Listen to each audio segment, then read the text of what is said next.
mobilization gama qabeenyaatii fi sababa kanaan hojii dhabdummaa fi rakkoon hawaasummaa mul'achuu danda'u karaa guutuu ta'een mootummaan tarkaanfii fudhatee baay'ee karaa xiqqaatu akka godhame sun addunyaaf fakkeenya gaarii ta'ee Itoophiyaan addunyaaf muuxannoo gaarii gama kanaan qabdu kan dabarsaa jirtu ta'uu isaati.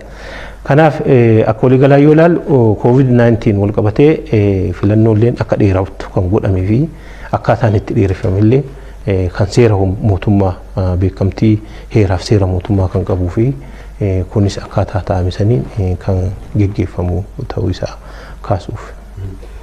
Karaa biraatiin COVIDin kun akkuma galeen mootummaan dafee lockdown akka godhu waan hundumaa akka cufu gama TPLFtiin waawwataa turanii booddee irratti immoo ergi mootummaan waan hundumaa lockdown godhe immoo filannoos ceessuudhaaf adeemetti immoo filannoon kun darbuun qabu moo kan jedhu faallaatiin kan dhufaa turanidha. Mootummaan immoo amma deebisee immoo haala muuxannoo addunyaa hubatee immoo filannoon kun adeemsamuu qaba gaafa jedhu immoo ammas immoo gama biraatiin faallaadhaan adeemanii uummata burjaajessuun hin mul'ata. Kun ija siyaasaatiin akkamitti ilaalamu? Tole galatoomaayyu akkuma bawwaluun kaase acha dhufaatiidhuma dhibee kana wajjin wal qabatee sadarkaa idil addunyaatti sosochii dinagdee, sosochii hawaasummaa, hariiroo biyyoota gidduutti rakkoo uumee jira. Kanarraa ka'ee biyyoonni adda addaa tarkaanfiiwwan adda addaa dhibee kana to'achuudhaaf labsiiwwan adda addaa baasanii tarkaanfiiwwan adda addaa imaammatoota adda addaa akkamitti dhibee kana to'anna kan jedhu baasanii itti deemaa turanii jechaadha. So dhibee biyya kana keessatti uumame ton ta'in sadarkaa addunyaatti sodaa guddaa uume biyyoota dinagdee gurguddaa qaban karraase biyyoota saayintistoota gurguddaa qaban mala kan wallaalsise amalli dhibee kanaallee kan hin baramne kanadha jedhamee qorannoon saayinsawaa irratti taasifame amalli isaa kana jedhanii mala dha'uudhaaf illee kan rakkisaa ta'uusaa sadarkaa idil addunyaatti biyyoota guddatan walii wal qabatee rakkoo guddaa keessa kan galche ta'uusaa addunyaatu beekaa jechaadha. Xiqqaa guddaan jedhu biyyoota guddatan hin guddanne kan hin jenne dinagdeedhaan kan adda hin qoonne sanyiidhaan kan adda hin qoonne ta'uusaa baramee dhiibbaan kun sadarkaa addunyaatti dinagdee addunyaa irratti qarshii olaanaadhaan kiraayisisii keessa yookaan gaaga'ama guddaa keessa galche. Sababa kanaan kan ka'e akkuma waluun kaasee biyyoonni 68 ta'an filannoo isaanii dabarsuudhaaf dirqaman jechaadha. Akka carraa ta'ee biyyi keenyas filannoo marsaa jaaffaa bara 2012 kan gaggeessitu ta'uusaa hin beekama.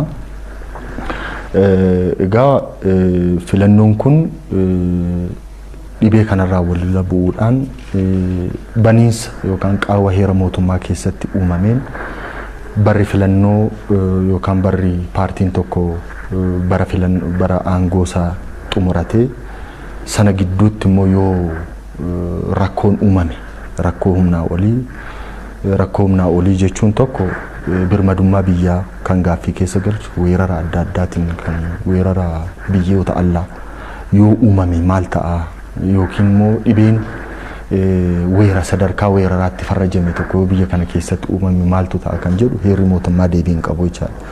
So kana guutuudhaaf jecha qorannoo gaggeeffameen haala biyyittiin keessa jirtu qaxanaa biyyi kun keessatti argamtu gaanfa Afrikaa keessatti argamtu giddu galeessa godhatee dantaa biyyoonni adda addaa qaxanaa kana keessaa qaban giddu galeessa godhatee qorannoo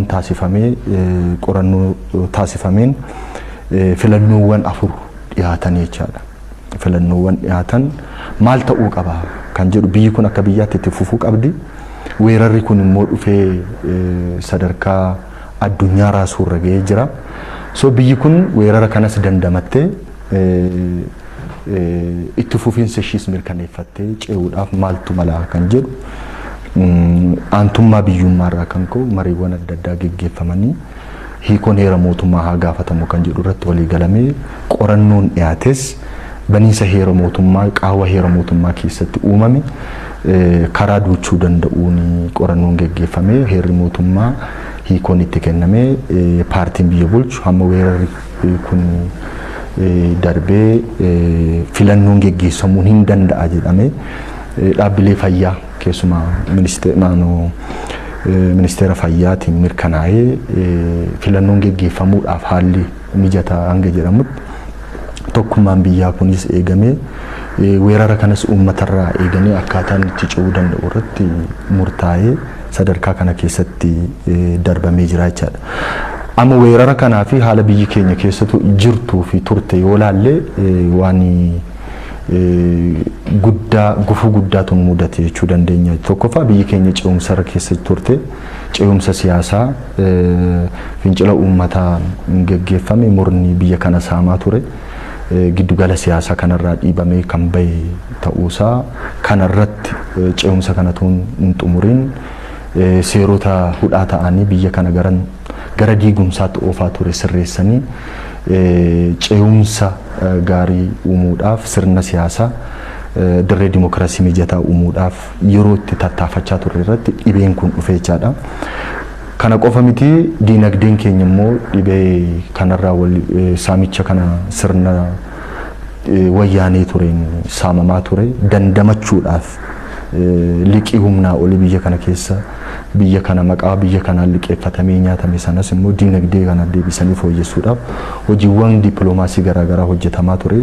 Sana walitti ida'amee filannoon kun yeroo darbutti qaamni asii mufatee bahe jalqabaa filannoon gaggeeffamuu hin qabu kan jedhu yeroo gaggeeffamuu hin qabu kan jedhu ejjennoo akkasii qaba ture jechaadha. Booda immoo paartiin badhaadhinaa biyya bulchaa jiru immoo filannoon haa gaggeeffamu kan jedhu ejjennoo cimaa qophii cimaa kan qabu immoo paartii kana ture jechaadha.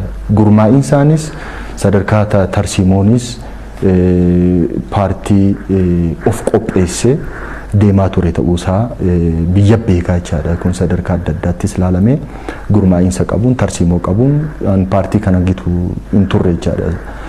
Bittinnaadha humni warra kaanii. So COVID dhufee COVID innaa dhufu kana haalli biyya keessaa ta'uu ilaalamiin mootummaan naannoo Tigraay labsii yeroo hatattamaa akka waan aantummaa uummataa qabu fakkeessee